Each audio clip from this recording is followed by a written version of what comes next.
Throwdown Nation. Here we are again. Monday night, we are live with episode 12 of the Throwdown with Matt. And tonight it is my pleasure to have with me Augusta, Georgia-based pro wrestler Paul Lasher. How you doing, Paul? I'm good. How you doing, Matt? Man, I cannot complain. It has been a great day, and it's going to be a great night. Heck yeah. First thing I will mention is that coming up this Thursday, the 8th, out in Augusta at the Savannah River Brewing Company, Phoenix Wrestling Experience, or PWE, is having their back to school brawl. And you, sir, are in it in a three-way match with two of my previous guests, Dre the Goat and Florida Man. Yes, sir. There seems to be some kind of a friendship triangle going on here. It seems like you want Florida Man as your bestie. Dre the Goat wants Florida Man as his bestie. What's going to happen?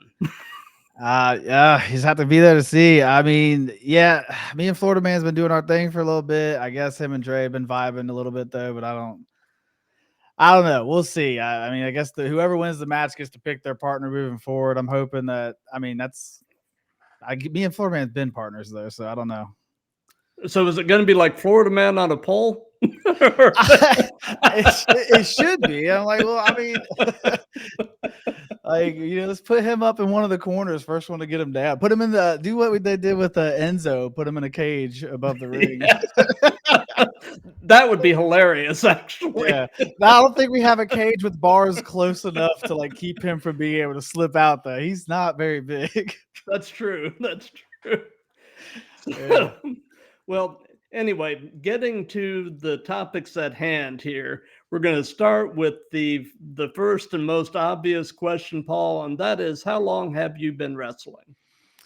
So yeah, I started training back in 2018, but my debut, my first official match in front of a live paying audience was in 2019. I think it was April or May of 2019.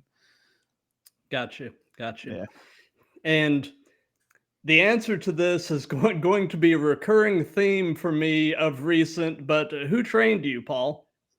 Ethan Case. I know you've had a lot of his former trainees. Yeah, Ethan Case trained me. I was actually a part of his inaugural training class, me, Fluffman, a couple other guys on there too. So I have heard good things about Fluffman. I need to need to work on getting him on here as well. I'll put in a word. Okay, he's great. I'll put in a word.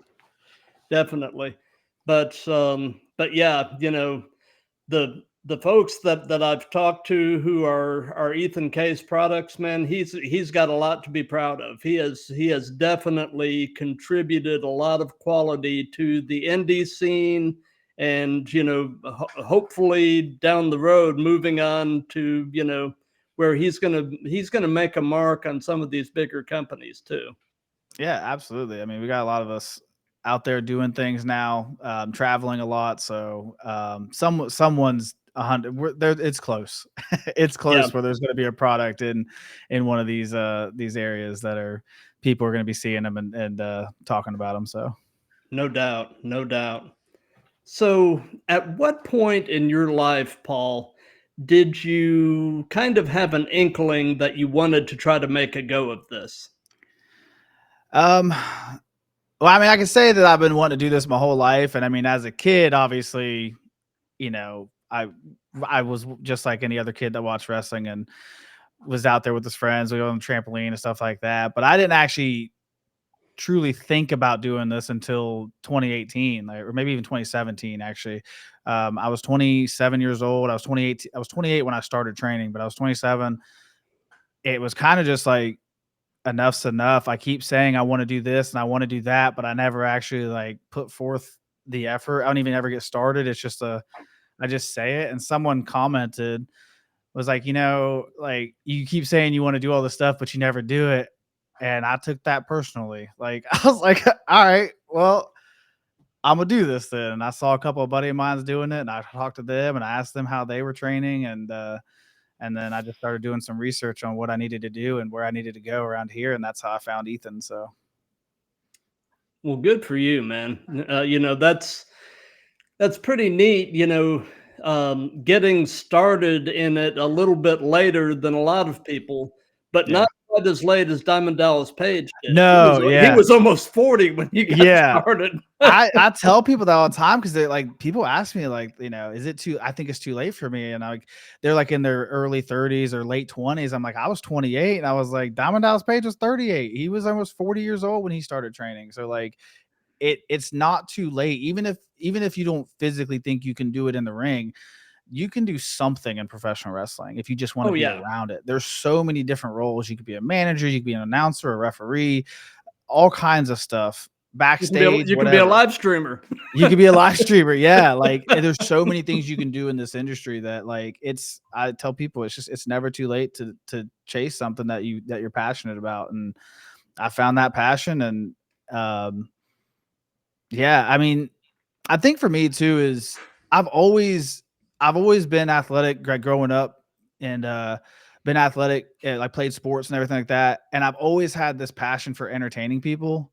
And I Mhm. think when I was 27, I was like, man, I want to do that.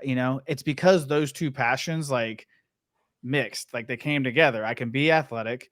I'm a little, I'm a dad and I have my dad bod and I'm not quite as thin as I used to be and as in shape as I used to be, but I still have the athletic ability.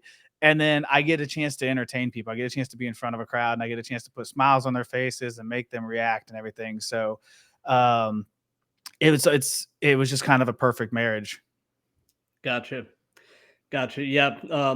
I will agree with you wholeheartedly, though, Paul. There is nothing like being a dad. I mean, Oh, I've got a 15-year-old son. He just turned 15 this past Friday and started his sophomore year in high school today. And man, being a dad is just the best. It yeah. really Oh, is. it's absolutely. I got a 5-year-old and a 9-year-old daughter, both of them daughters. And Hmm. my 5-year-old is starting kindergarten on Monday. My 9-year-old is starting 4th grade. I feel like they both were just born like a week ago. It is Yeah, going by way too fast, but I wouldn't time trade it for the world. flies. It Time does. really, really flies. It's just crazy. So something that we're going to be doing over the course of this is playing something that I call the speed round game. And basically, I'm going to name a name, and you just tell me the first thing that pops into your head. All right. So, Paul Heyman. Goat Yep. manager. I don't know if I need to keep it to one word, but I mean, No, it doesn't have to be one yeah. word, but just Okay. kind of your first thought. Yeah. Oh man, goat manager. There's not a manager out there that can do what he does. No, I completely agree.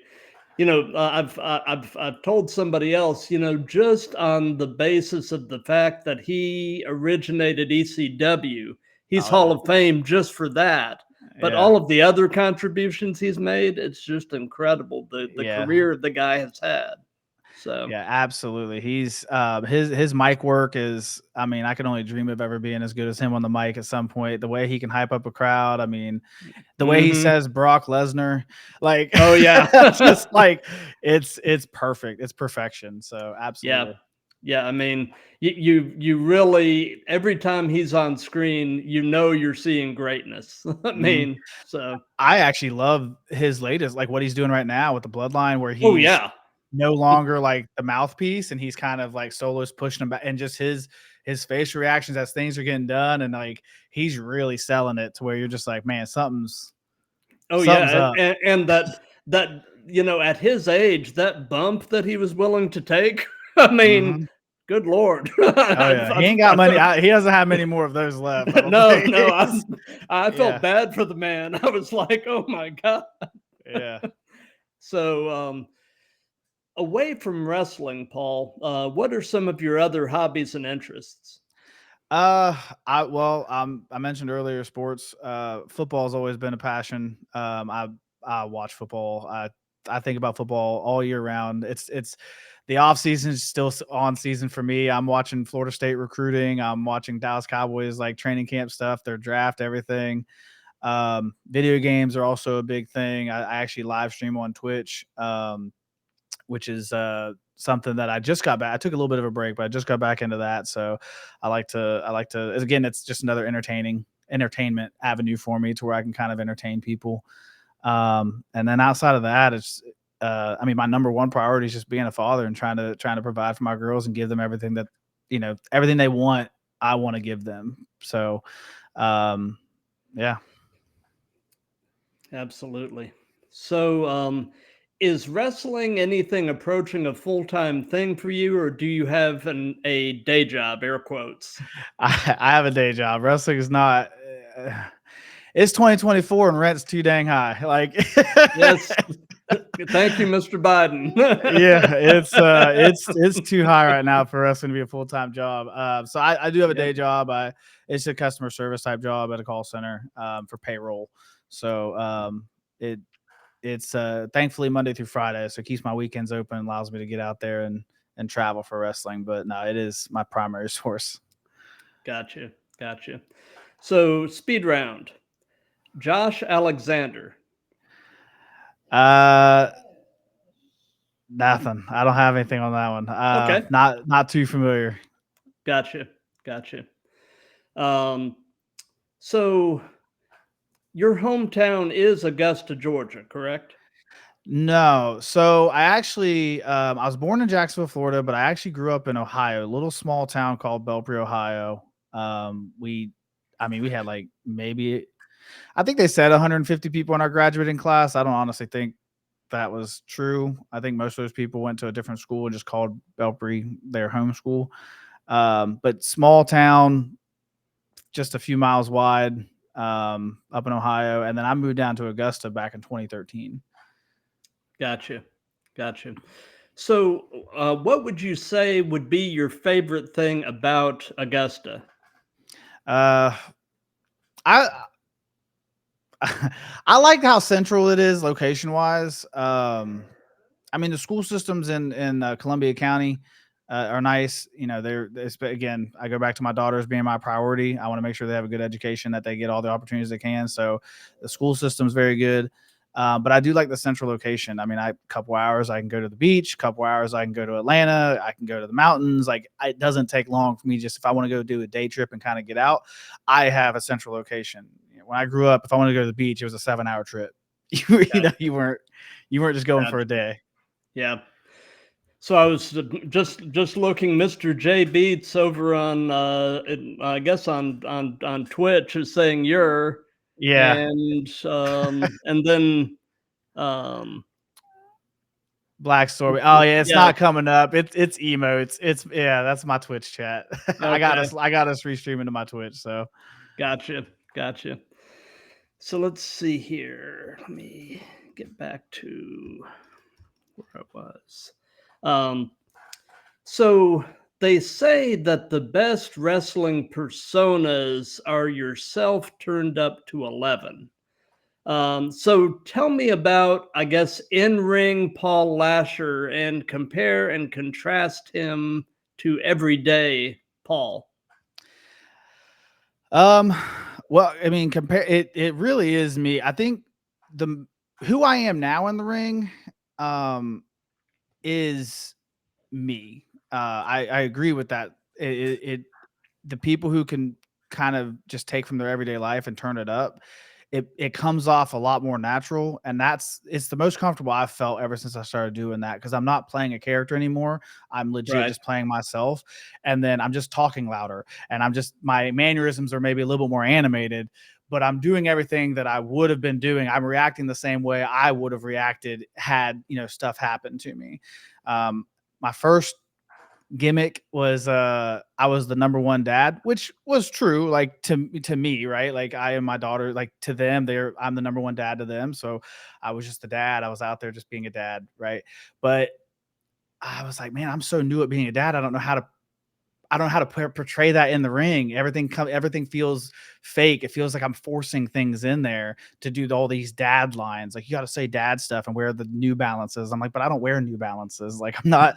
It's just it doesn't feel real to me. And then the most recent one, right before I switched to this one, I wanted to do this whole, like, I'm a big Marvel nerd, and I wanted to do this whole like symbiote thing, like with Venom, and where like I have this other, like this dark passenger basically that just comes out. Like I try to be cool and I try to be that, but if you mess with him, he ends up coming out and kind of taking over. And again, it just wasn't, it wasn't clicking. It was hard for me to portray that as like that's what's happening without just like straight up saying it. Mm-hmm. So most recently I switched over, kept the same name. I just put my first name back on there because I was just going by just Lasher. But I went ahead. I was like, all right, I'll go back to 2 names. I'll be Paul Lasher, and I'm just going to kind of be myself, and I'm just going to turn it up a little bit, and I'm going to have fun with it. And I'm now finally feeling like the most comfortable I've ever felt in the ring. So yeah. That's awesome when you kind of find finally something that's really kind of clicking, I'm sure. Oh yeah. And you know that the symbiote concept is an interesting idea. You know, again, like you were saying, I don't know exactly how you could pull that off in a wrestling environment, but I mean, it's a neat idea, you know. Yeah. But go ahead. Oh no, I was just gonna it kind of came from, like, you see people who have like, oh, they have like these monsters, right? Like they play monster characters, and it was kind of like, well, like Eddie Brock is still Eddie Brock. Right. Venom's just inside him, like talking to him and like telling it, and then coming out with more aggressive side, but he gets to still be himself. And that's how I was kind of looking at it. I was like, well, I can still be Paul Lasher. Like I'm still me. I just have this thing in here that like eventually will take over and like is almost uncontrollable to where like don't get in his way. But again, it was almost kind of like, even when I flipped the switch, it was just like, it just didn't really make sense, because unless I told the story through like a promo video, anyone who's there watching it for the first time is kind of just like, what just happened to him? Right. Yeah. Yeah. So this is not who this was. Like, I'm sure it can be done really well. Yeah, I'm just Right. not, it wasn't me. I'm not the guy to do it, you know? Gotcha. So speed round, Dusty Rhodes. Oh man. Legacy, I think. Like I mean, the influence he's had on professional wrestling. I remember, so with Dusty Rhodes, I had the original War Games on VHS, and I used to watch that all the time with Dusty Rhodes and Ric Flair. I think I don't know if Hawk and Animal were both in the match, but I can't remember. But they were definitely on the show. But I mean, I had that I had that on VHS and rewind it and everything, and watch that over and over again. Dusty was, I think, Dusty gives people that aren't the ideal image, like, I could do that. You know, he was able to make it in that at that time, because even back in the, well, especially back in the day, people had that, you know, Vince wanted that image. People wanted that image of, you know, basically bodybuilding type stuff. And but Dusty was like, nah, you can be an average person. You can just be an everyday guy. You can be the son of a plumber. Exactly. Yeah. Yeah. So I love Dusty, and yeah, he left definitely a huge legacy on the business. He sure did. You know, as a kid, Dusty was some of my first exposure to wrestling. You know, I was a kid in Florida watching Florida Championship Wrestling, and you know, at the time, you know, Dusty was going through this whole long feud story arc with Kevin Sullivan. And, you know, being an 11-year-old kid, Kevin Sullivan scared the bejesus out of me. He was his persona was really dark and malevolent and scary, you know? Yeah. And so, yeah, I mean, Dusty was really one of my first introductions into wrestling and what it could be, you know? And so yeah, I've definitely got a soft spot in my heart for him as well. So Yeah. But so do you have a preference yourself between working as a heel or working as a babyface? Um, I would definitely say I like being a face more. I think it's easier to be a heel. Hmm. I think 100% it's easier to be a heel. Because I can get booze. Like that's that's easy for me. But I do like I mean, it's definitely more gratifying when you're out there. People are cheering for you and yelling for you. So I definitely enjoy being a face more. And I think also because I really feel like you have to work for it. And I've been places where I've seen people, they go out there as a face and they just don't get any reaction. And I feel for them because like you never want that. But like it's more satisfying when it's as a face. It's more satisfying getting cheers and stuff because you had to work for that. Right, right. And to me, it's probably difficult to be a convincing face. I Mhm. mean, uh, and to maintain it over a longish span of time. Like, I mean, I'm starting, it's been kind of subtle, but I'm starting to slowly see the crowd, back on the subject of the Rhodes family. I'm starting to see the crowd start to turn on Cody a little bit. It's I think the crowd doesn't like being told what to do, Right. right? Right. And so it happened with Roman. Yeah. They didn't accept him as a face because they were being forced to accept him as a face, and he was being kind of force fed into everybody. And then they were like, "No, he turns heel. Everyone loves him now because he's doing a great job as a heel." Right. And it's like now I want to cheer for the guy. I know I'm Right. supposed to boo, but now like he's doing his best work. And not many people can maintain. Rey Mysterio is one of the only people I can think of that. I mean, has he ever been heel? I don't think he's ever been heel. I don't And think so. no one's turned on him. Like people Right. just love Ray, but like it is kind of something where people are like, you know what? I'm kind of getting tired of this gimmick, this shtick. Right. Maybe give him a little heel run and then try to win him back over. Right. Well, I was thinking what would actually be kind of interesting would be for, a little ways down the road, have Cody do a heel turn and revisit the Roman Cody thing from the opposite perspective. Yeah, Cody as the heel and Roman as the face.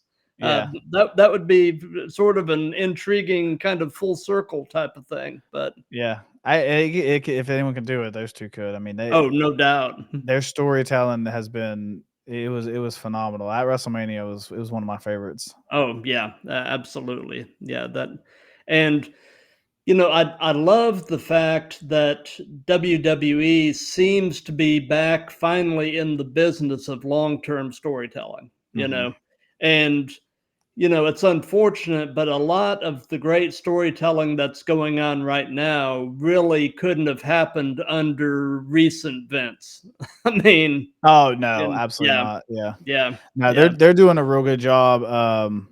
I like the Wyatt Six stuff that's coming out. yeah. The Bloodline thing. I mean, you want to talk about long term. That's Hmm. incredible that that's still going on. But yeah, no, the especially long at the term. especially at the quality that it's I it's continuing at.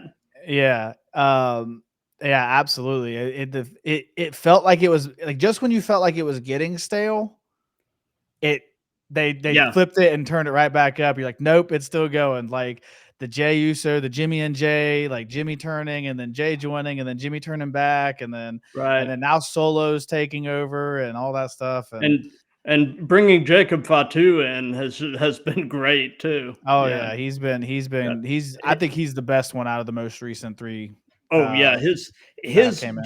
just his presence is just wild. I mean, Oh yeah. yeah, yeah.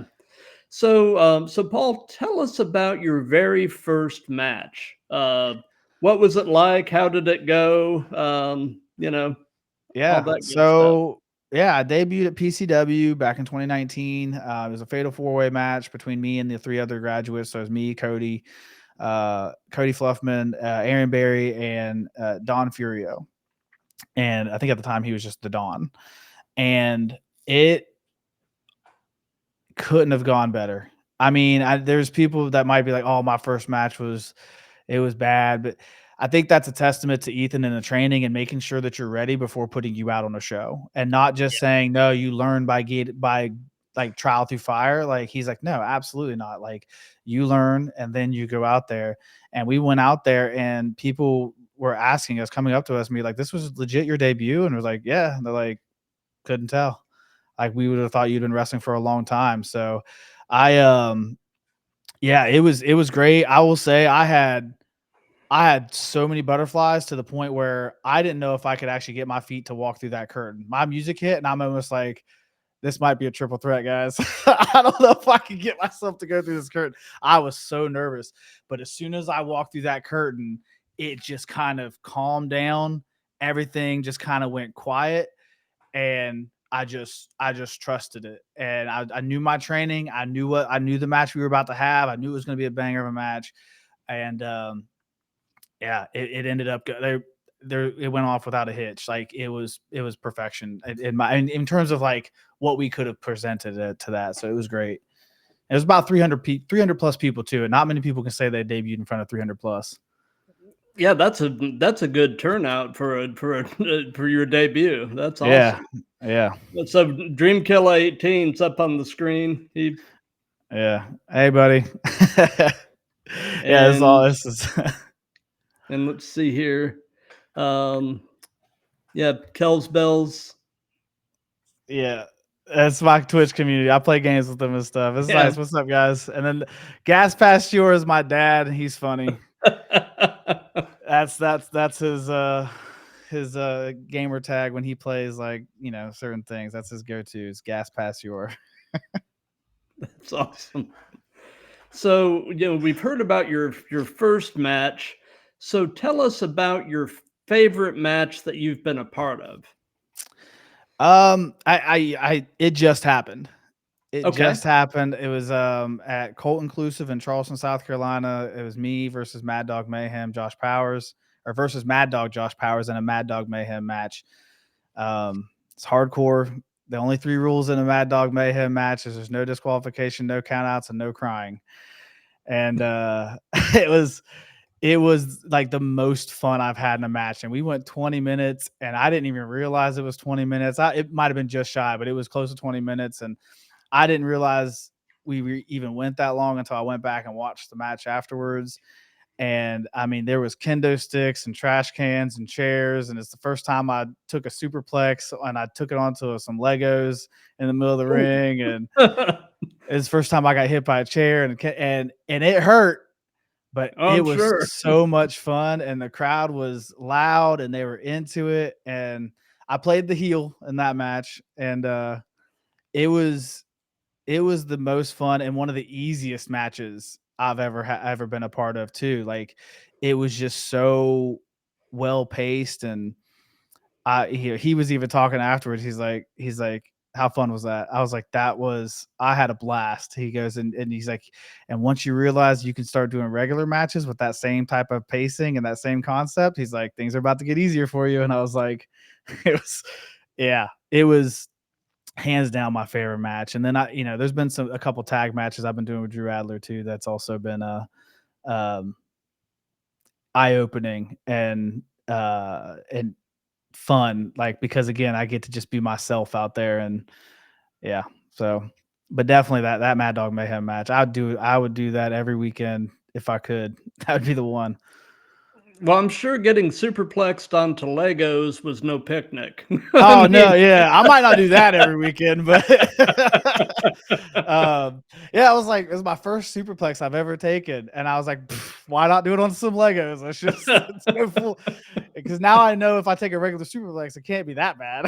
That's true. That's true. You've set the bar pretty high. Exactly. So, yeah, it was. Oh man, I've watched that match multiple times, and that happened this 2 weeks ago, I think, and I've already watched it. Maybe, yeah, 2 weeks ago. That is very cool.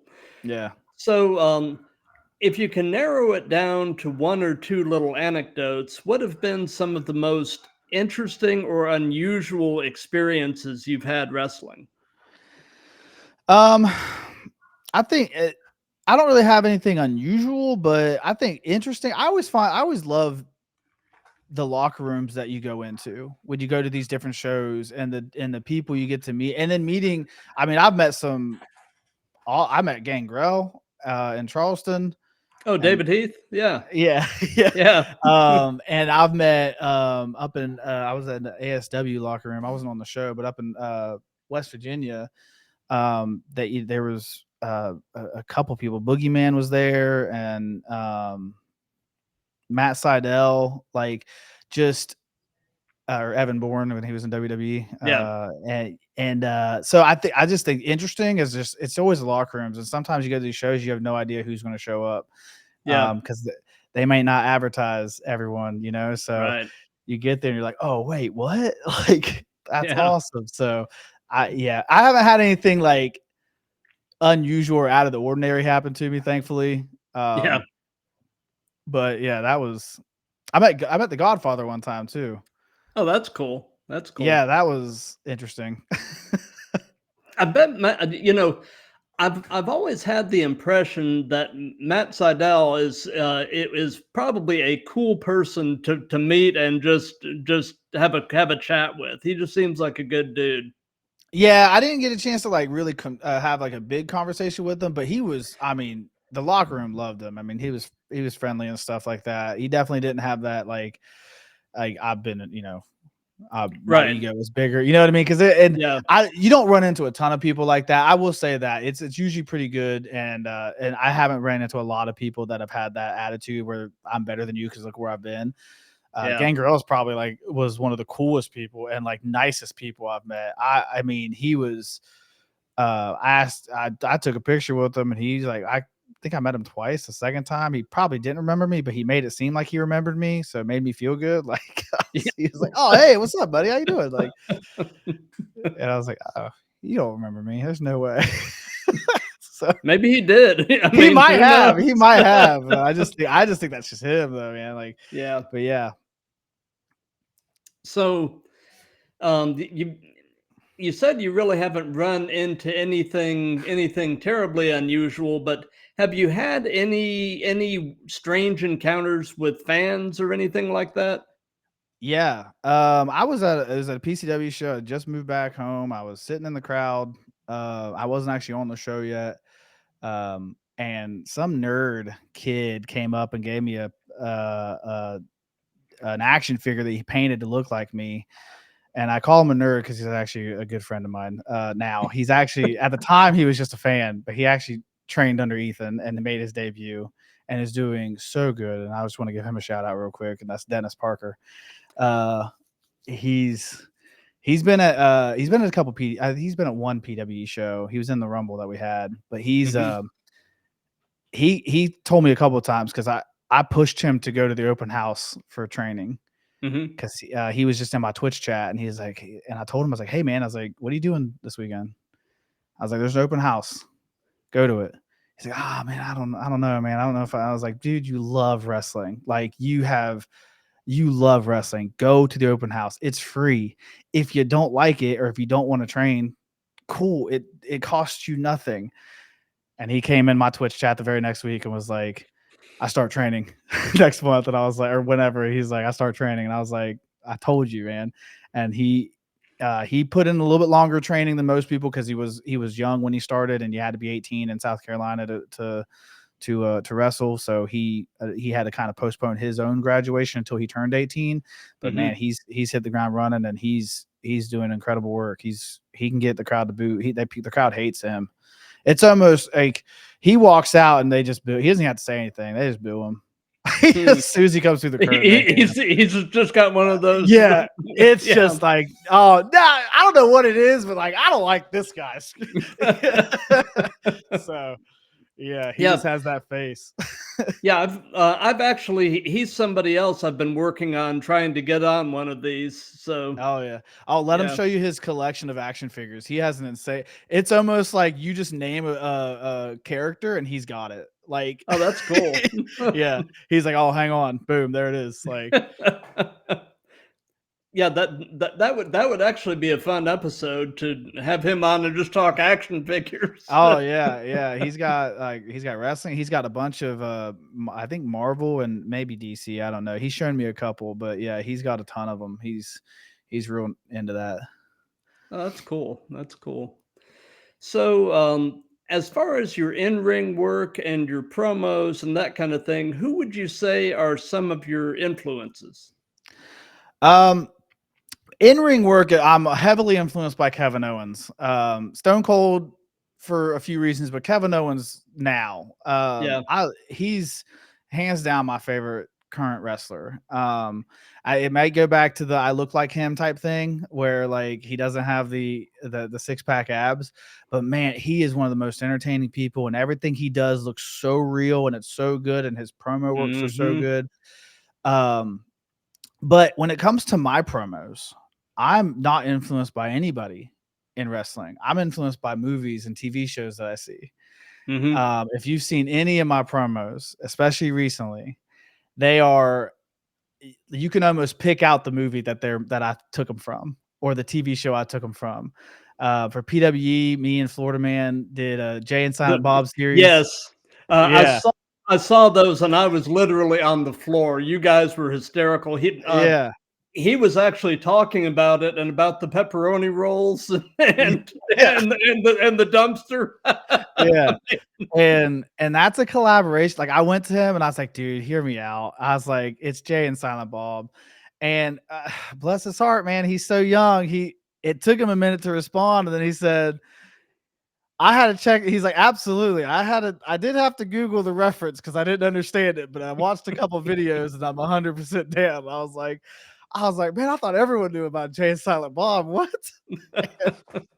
So he's a young. I keep forgetting how much older I am compared to people, but yeah, I mean, me and Drew have done Dumb and Dumber and Step Brothers, and yeah, it's almost all my promos have some sort of, and I like to shoot them like that, like camera cuts and stuff. I don't want to just stand in front of a blank wall or somewhere and just like talk to the camera and be like this Saturday night, in Camden, Right. South Carolina, you're gonna get these hands. Like it's fake to me. It doesn't feel natural. It's just not how I was like created. Like I have to get my creative mind going, and I have to kind of showcase that. And now people are coming to me being like, hey man, can I get some help? Like, can I get some idea? Like, or can here's what I'm thinking. Like, you think we could? And I'm like, dude, let's do it, man. Like, let's make some magic. Absolutely. But like you, I'm also a big Kevin Owens fan. I loved him back in the Ring of Honor days when he was Kevin Steen and Kill Steen Kill. Yeah.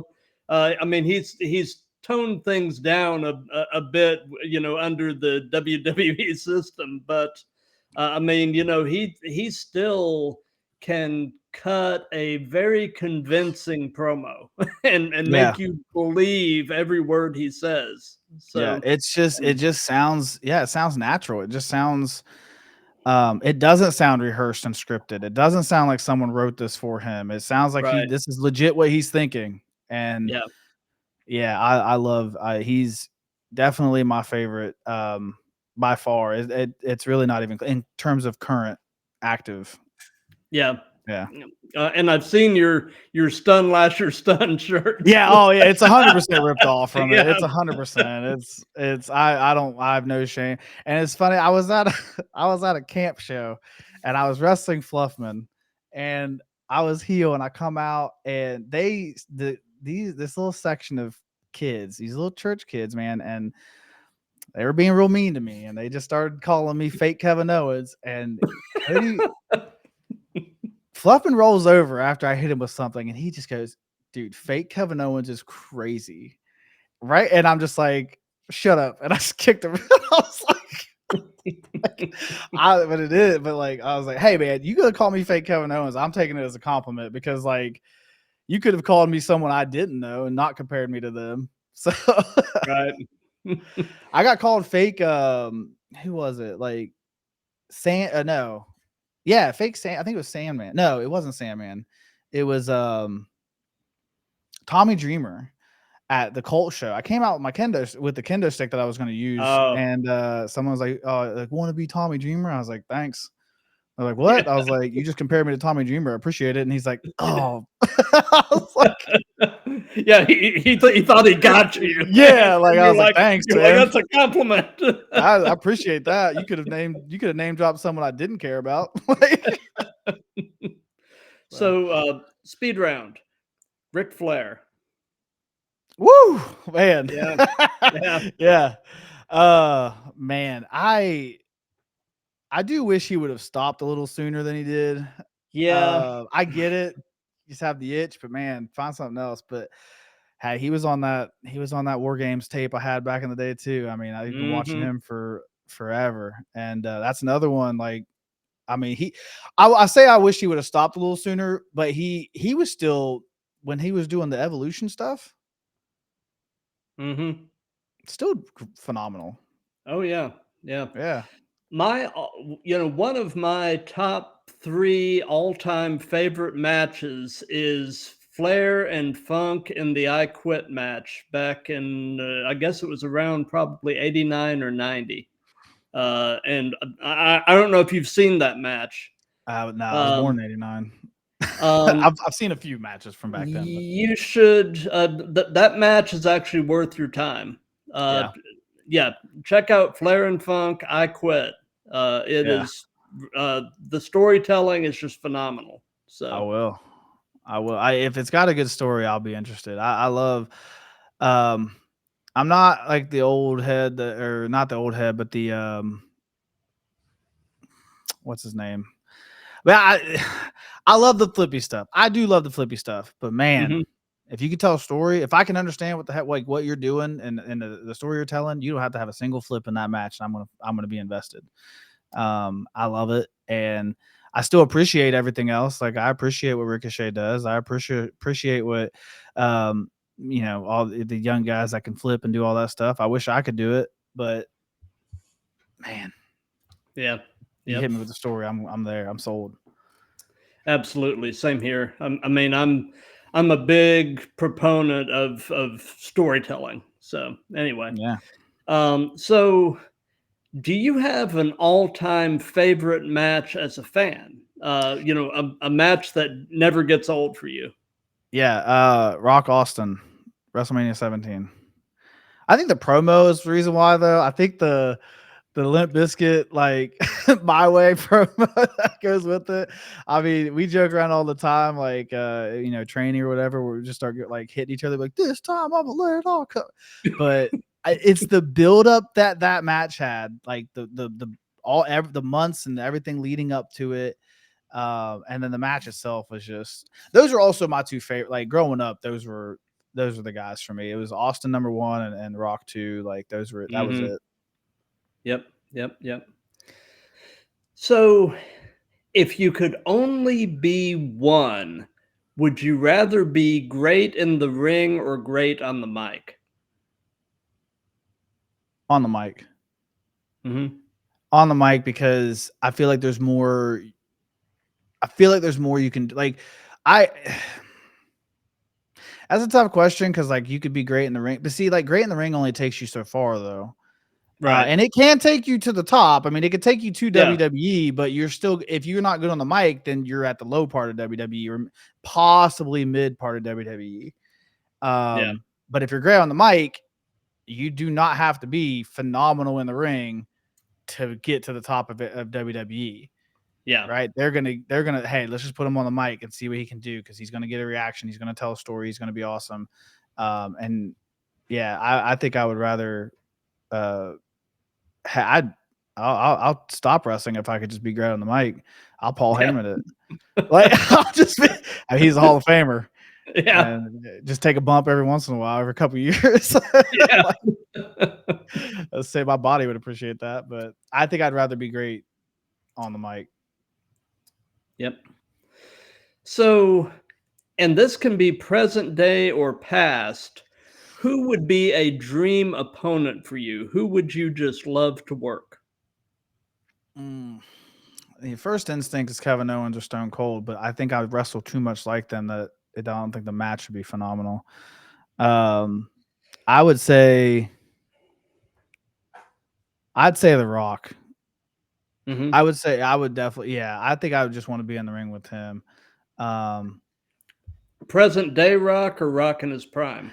nah, Prime Rock, Prime Yeah, Rock. I don't. Yeah, I don't yeah. want present I day mean, Rock. now present day Rock, you'd be afraid he'd blow a quad or something. I Yeah, mean, no, it wouldn't be as electrifying. no. As as I want dress shoes Rock where he when he Yeah, slid to do the people's elbow. That was the smoothest thing I've ever seen. No, yeah, I want when he was prime Rock again, back when he was him and Austin and stuff were going at it, and man, he was the mic work, the in ring mhm, work was just again, it was there. Present day yeah. Rock, or I mean, sorry, prime Rock would be my answer on that one. Absolutely. So you mentioned, Matt Seidel and Gangrel, but besides those, have you had a chance to meet any of your heroes in your career so far?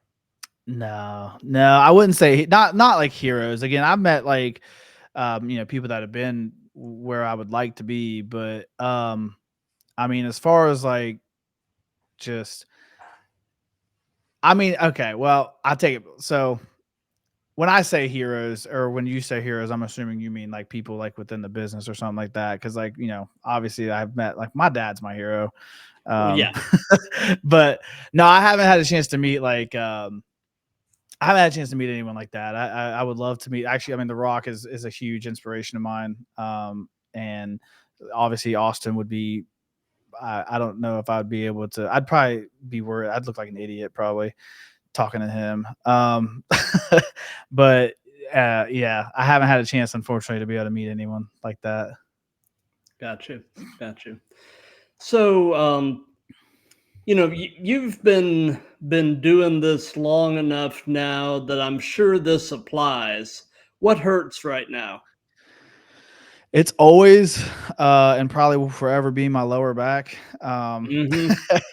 It's kind of okay right now, but I'll walk. I'll just get out of my car or something and just be like, "Oh, that's not good." And yeah, or I'll just be sitting too long and I'll stand up and it's just like, "Whoops." Yeah, it's always the lower back for me. Yeah, yeah. It's weird. I mean, I don't put my body through the types of things that you guys do, but ever since 50, my my body does some of the weirdest things. Like I have thrown my back out sneezing. I mean, Oh yeah, it's just crazy. So, yeah, yeah. 50 is a weird time when it comes. I mean, Man, 30 was tough for me. I don't want to know 50. I would, like I said, I took my daughters to Target. We were just gonna go into Target real quick, and I get out of the car, and I just as soon as I step and turn, I'm like, yeah. oh no. I was like, and then I'm like talking to my four. She's four at the time, and I'm like, you got to get out by yourself. I'll just hold your hand. Like I can't carry you. She's like, I want to be carried. I'm like, no, you're not gonna carry right now. I can't. Like she doesn't understand. She's just like, what do you mean? She's like, Daddy got old. Yeah, like what are you doing? Yeah. Oh, wow. Wow. So, overall, what are your thoughts on the current state of the industry? Um, I don't. I think it's. I don't think there's a better time to be in it. I think that people are more open to new stuff. And I think that now is the time, like, man, the creativeness that's coming out of it, not just indies, but WWE and Mhm. TNA and AEW and all these other places, like they're really, really in their bag right now when it comes to being creative. Back in the day, the most creative thing they had was a dead man, right? Yeah, Everything else was at least realistic, right? Or like yeah. to a point. But now, like again, the Wyatt Six stuff, I'm fascinated by it. Like it's Mhm. that type of stuff, like the storytelling they're doing with that and the creativity they're doing with that. And when like Bray Wyatt, when he was doing his thing and he had his the the haunted or the horror house, Yeah, House of Horrors the match. yeah, Yeah. yeah, I was like, dude, this is incredible. The cinematic was incredible. And then like AJ Styles and The Undertaker had theirs, and it was like, oh yeah, I love it. I love it. We're getting professional wrestling, but we're getting these different angles and these cinematic scenes. And yeah, again, I'm a big movie and TV person. I love that kind of stuff. So I think that now is the best time to be in the industry. And because you can, if you are a creative person, you can do whatever. If you can tell that right. story, you can do whatever. It wasn't as accepted back in the day. No, definitely not. But the thing from a fan's perspective, it's an exciting time to be a fan because really not since the territory days do you really have this feeling like just about anything is possible. The companies are actually really for the first time in forever willing to kind of within parameters at least collaborate with each other and share some talent and Oh and yeah. make some dream matches happen, Oh and yeah. it's so it's just exciting from that perspective, just Yeah. thinking about the possibilities and realizing that the possibilities could actually happen. I mean, Yeah. uh, Yeah. It used to be like WWE was it. Like that was yeah, the top. But now there's so many more avenues you can take. I mean, AEW I mean, really open that door to where like you don't like that could be your goal now. Like you like, no, I don't want to do WWE. I want to do AEW because of the flexibility and the freedom and stuff like that. And you're right, still going to get paid if you can make it AEW. You're still going to get paid very well. So yeah, no, it's great, and from that perspective too. And um, is that you get into it, you have so many different paths that you can take, and you don't have this one line anymore. right, right. Well, speaking of AEW, Speed Round, Kenny Omega. Um, interesting. I was interested. Oh man, yeah, he's interesting because he takes the nerdiness that I have and puts it into his wrestling, and I Yeah, like that. You know. yeah. So, some of the almost cosplay stuff that he does Mhm. is pretty neat, and Yeah. and he's an unapologetic gamer, and Yeah. um, Yeah. and yeah, I like the fact he was kind of one of the first to really try to merge those worlds together, Yeah. and Yeah, yeah, him, I mean, New Day does it too, like, with their yeah, gear and stuff. I always love seeing their new stuff, and like, that I'm up, up, down, down, yeah, the Up, Up, yeah, Down, Down channel and stuff, and I know yeah, that they've actually worked with Kenny Omega on, like, Street Fighter stuff yeah, at, like, these gaming conventions and stuff. I know Austin Creed and him have had several yeah, matches. So, I do love that about it, is that, he found a way to, like, to take those 2 worlds and kinda bring them together. right, right. So, knowing everything that you know now, Paul, if you could give any advice to your younger self, what would it be? Um, chase this sooner. I would have loved to have started training when I was 18 or even younger. Um, Mhm. just imagining where I would be right now, or how good I would be right now, if I would have had that opportunity. But I mean, I say that, but at the same time, like I also wouldn't be where I am right now, and I'm very blessed where I am. Right. So it's kind of hard to say that. I think just I don't know, because you think back and it's like, if I would have chased this sooner, would I have met my ex-wife? Would I have had my daughters? Would I, you know what I mean? Like, so then it's like, Yeah, I don't know, maybe keep the same course, because what's happened has been good, but just don't be afraid to try something new, I right, guess. right. And do you have any advice for any young folks that are looking to try to break into the business? Oh yeah, like do it. Like, well, actually, first do your research, and find the school that fits for you. Like I'll say, like you can come to PWA if you're close to the South Carolina. But before you do that, go check out other places. Like check, because Ethan's will tell you that. Come sit on a class, audit the class, watch the class, and then go to other schools and then find the right fit for you. Because not every school is the right fit for or not every person, matches up with with one school, right? Like you got to go out there and look, and don't be married to one. And like, if it's not right, it doesn't feel right, go find something else, because you don't want to wait. It's expensive. Like, wrestling training is expensive, and you don't want to be wasting your money and wasting your time. So Right. make sure that it is the right fit for you. Do that research, but just go out and do it too. Don't be like me and just say I'm going Yeah. to do all this stuff and then like don't do it and wait until someone challenges you on it. Like, man, you got one life. You got a passion. Absolutely. You Go got to for it. live it. You got to Yeah. live that life. Yep. Yeah. So, what would you say has been your low point in the business? Um, well, I mean, COVID wasn't very great for me. Well, yeah, yeah. That's probably everyone. Was COVID great for anybody? I It mean, wasn't really great for anybody. I didn't have a match that year. yeah. I think as far as like, I mean, I wasn't really doing. It was kind of I debuted and I had another match. And then I moved to Ohio, and it felt like I had to start over because I had friends up there because I moved back home. So like I had friends up there that were wrestling, but I felt like I had to prove myself and prove that I had training all over again.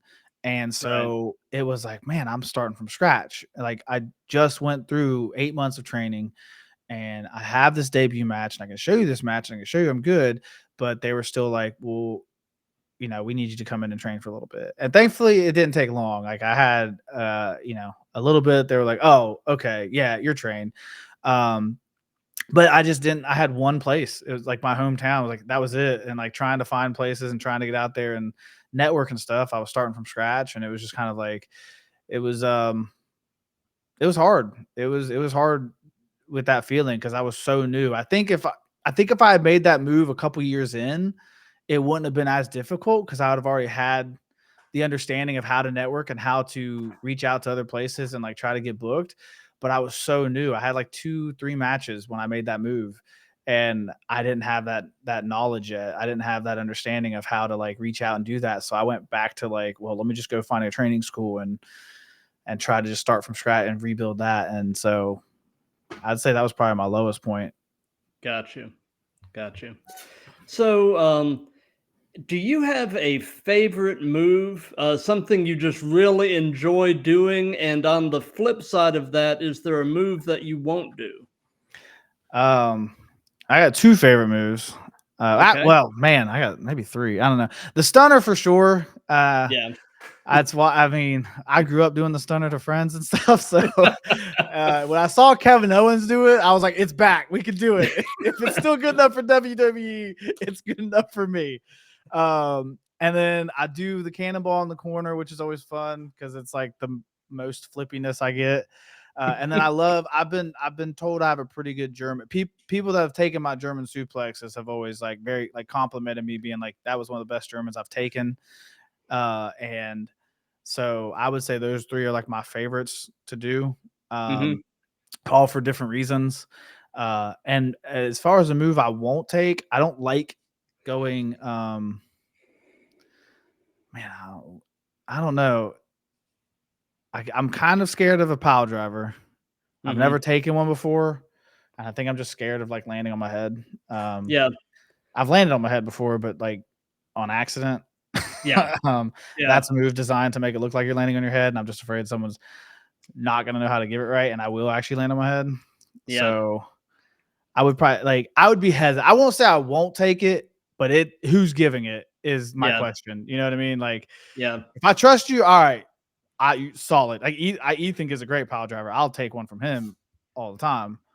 But if Yeah. I don't know you, hey, can Yeah. we do something else? Yeah. Well, I'm not a wrestler, obviously, but to me, a move that just looks terrifying to either be the giver or the receiver on is the vertebreaker. That just looks like a catastrophe waiting to happen. Yeah. No, that um Yeah, that's what I would also say. Top rope stuff. I want to be not a high flyer. Like I wanna be able to do like the swantons and stuff like that. Kevin Owens does it Yeah, again, so I look at him. yeah, I'm like, well, he can do it. I mean, but I get up there and I'm like, oh, it's a little bit higher than I was yeah. expecting. That's a long way down. Yeah, yeah. So like I was actually when I took that superplex again, that was the first time I'd taken one, and I hit and I was like, oh, I'm doing a swanton soon because like I just took a superplex onto some Legos. I feel like I might have that. I say that I'm gonna get up there and be like, I can see the ground now, but um, yeah. Do I really want to do Do this? I You're up really here want to do this? having an inner conversation. Yeah, it's gonna be one of those things where I'm gonna call audible and be like, never mind. I did actually jump off the top rope to the floor one time. I did a trust fall dive like Kofi Kingston where he just kind of turns Oh backwards. yeah, But there was 8 people down there to catch me. So like yeah. that's why I was okay doing it. Like I got up there and I was like, here we go. I already said I was gonna do this, and I just went back and it was a soft landing. But it was because I knew there was 8 people down there that were gonna catch me and protect me. So if there Right. was 2, I might have been like, oh, Yeah. So something that we've done in all of these is we have let the current guest pose a question for the next guest. And so one of my previous guests posed this question, and that is, of any historic belt design, what belt would you love to hold? Oh, it's the hardcore one. The old like back when like it was like it looked like it had been through hell. Like Yeah, yeah, yeah. I know. it was torn up. I know Yeah. the belt you're talking about. Yeah, Yeah, it was so cool though. Like that was like that. It yeah, was so cool. I mean, because maybe it's because it looked like a 5-year-old crafted it together, but yeah. I don't know. That was a dope. That was a cool belt. It looked like it came out of a homeless man's dumpster or something. Yeah, You like, know? yeah. And Yeah, just there was just a bunch of random stuff stuck to it. No, it was yeah. that was a cool and honestly, like the people that held that belt, you felt like those were some bad men. Like if Hmm. you had that title, you were oof. You went Yeah, through something to get it. yeah, yeah. And you'll never be the same. No, yeah. Yeah. So, since this is a series, do you have a question to pose to the next guest? And I can go ahead and tell you my next guest is actually going to be tomorrow night at 7. I've got a wrestler who is based out of Indianapolis. His name is Loud and Proud Logan Myers. Loud and So, proud Logan Myers. yeah. So, do you have a question you would like to pose to him?